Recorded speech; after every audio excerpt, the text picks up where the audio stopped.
A continuación, en el curso de cimentaciones a cargo de la ingeniera Carmen Ortiz, presentaremos el tema de patologías en cimentaciones. Introducción. Pese a los avances en la construcción y en la mecánica de suelos, seguimos tropezando con algunos errores, tales como preocuparnos únicamente por la capacidad portante del suelo, sin que nos inquiete el comportamiento de éste en cotas más profundas. Debemos de preocuparnos por tener la mayor información preliminar, así también evaluar los asentamientos y los efectos que estos produzcan en nuestras construcciones. A continuación vamos a hablar acerca de los daños por desconocimiento del comportamiento de los suelos. Comenzaremos con los daños fruto de considerar solo el coeficiente de trabajo. Problemas por plantear edificios en épocas distintas. En este caso, tiene lugar en una zona de aluvión coincidente con el curso de un río situado en la parte oriental de Francia. Cuando se construyó el edificio se impuso a la empresa encargada de la obra que ligara convenientemente el hastial del mismo con una construcción vecina anterior. Como era de esperar, la junta de asentamiento no prevista desde el principio se materializó por sí sola, pero de manera lamentable. En la gráfica podemos observar la junta de rotura que se formó por sí sola debido a problemas de asentamientos, cuando dos construcciones son edificadas en tiempos distintos. Daños por falla de reconocimientos previos. Este ejemplo se sitúa en el norte de Francia, referido a los hilos de una cooperativa agrícola, como se muestra en la siguiente figura. Nos muestra acerca del tipo de construcción en cuya composición entran 6 células hexagonales entrelazadas con la cubierta a 35 metros por encima del suelo. Cada célula se sustenta por medio de un conjunto de 4 pilones de 6 a 6.5 metros de longitud. En la gráfica podemos observar las células hexagonales, también la distancia de aproximadamente 35 metros de los pilones y la separación que dice de 6 a 6.5 metros de longitud. Lo recomendable y más prudente debió ser distribuir cada pilote en un vértice, para así ofrecer mejor resistencia del viento y facilitar la transmisión de esfuerzos. Además, la capa de grava habría experimentado un efecto menos perjudicial de poner los pilotes cada 2 metros en vez de limitarse a 4. En la imagen podemos observar los dados bajo los 4 pilotes, además de que los 4 pilotes se ubicaron encima de la capa de grava. Los hilos se vaciaron a toda prisa y se hicieron sondeos que señalaron la delgadez del lecho de grava, que soportaba los pilotes superpuestos a otros de marga poco consistente, y este a su vez sobre una base de creta.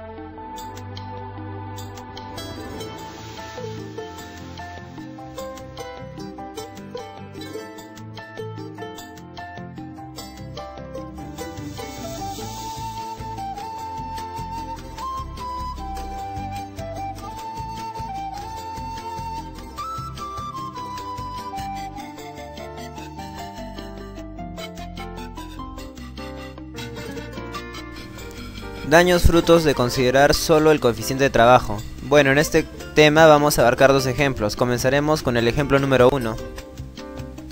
El terreno firme del emplazamiento era una capa rocosa bajo 23 metros de depósitos de aluvión, como lo pueden observar en la figura. 15 metros de turba recubierta por 8 metros de arcilla seca y compacta. En este mismo suelo descansan otras varias edificaciones, sin que se advierta problema alguno. Una compañía petrolífera adquirió parte del terreno y resolvió levantar un depósito de hidrocarburo de 20 metros de altura y 30 metros de diámetro. Es de lamentar que lo único que inquietaba al constructor fuera el coeficiente de trabajo del suelo. En vez de practicar los ensayos pertinentes, pensó que, dados los excelentes resultados vistos en las construcciones vecinas, sería suficiente adoptar en la cimentación del depósito la misma carga del trabajo que se escogió para las 3 zapatas de las edificaciones aisladas.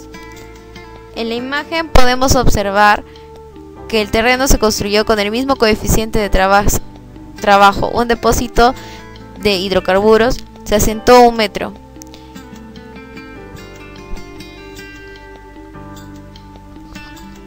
Como pueden observar en la gráfica, observamos el perfilado del asiento y posteriormente vemos cómo esta edificación afecta en el suelo, en el material de turba y hace que se asiente.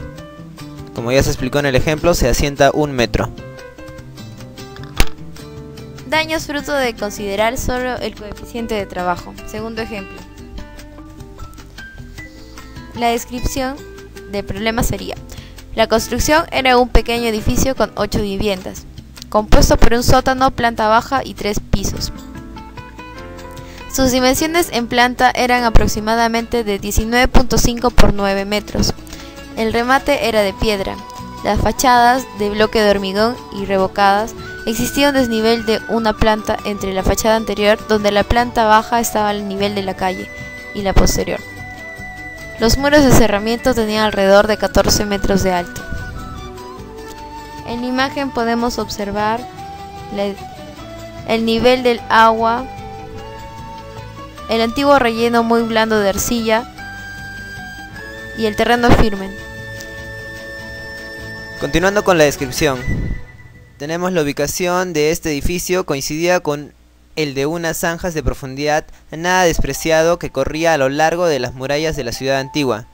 El terreno era de marga compactada, las zanjas se habían llenado de material de relleno, operación realizada hacía ya tiempo, pero que proporcionaba una capa cuyo espesor oscilaba entre 0 a 10 metros y saturada, pues el agua estaba a 0.40 metros de la cota natural del terreno.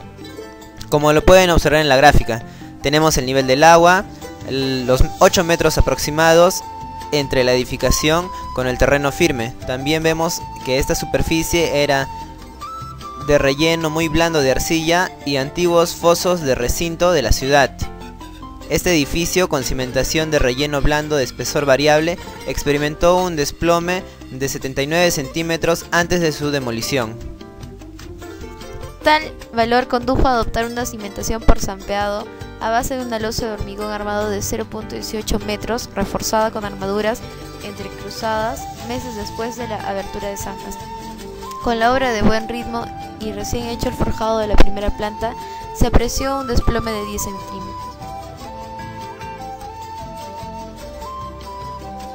Durante 4 meses la obra quedó interrumpida. Más tarde se prosiguieron nuevamente los trabajos y al concluir el último forjado, a pesar de la atención prestada para mantener la verticalidad de las paredes de cada planta, el desplome alcanzaba los 23 centímetros. 2 años después era ya de 71 centímetros. Transcurrieron algunos meses, se evacuó el inmueble y se demolió. La mañana del derribo, el desplome era de 79 centímetros. La vida del edificio apenas fue de 5 meses. Vale la pena hacer notar que gracias a la rigidez de la losa, la construcción no se agrietó, únicamente basculó.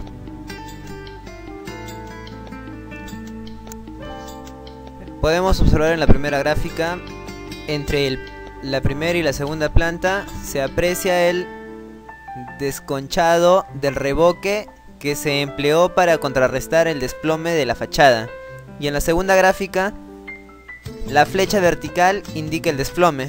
Como pueden observar, ahí ha ocurrido el desplome.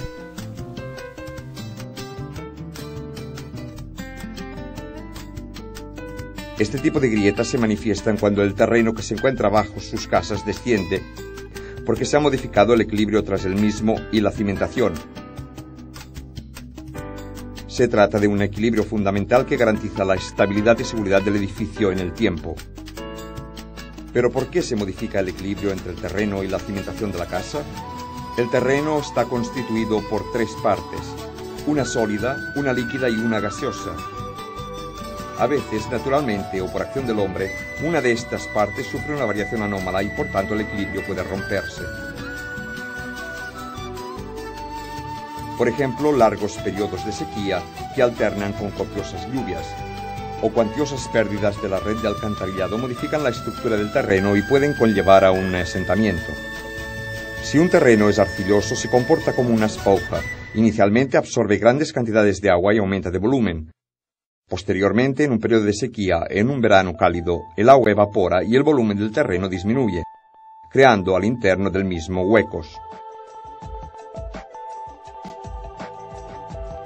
Sin embargo, si el terreno es arenoso o gravoso, el agua circula libremente por su interior transportando las fracciones de terreno más finas, dejando huecos. En ambos casos el resultado es el posible asentamiento del edificio. Pero no solo la pérdida de agua y la sequía pueden crear problemas de estabilidad. Un tráfico de vehículos intenso,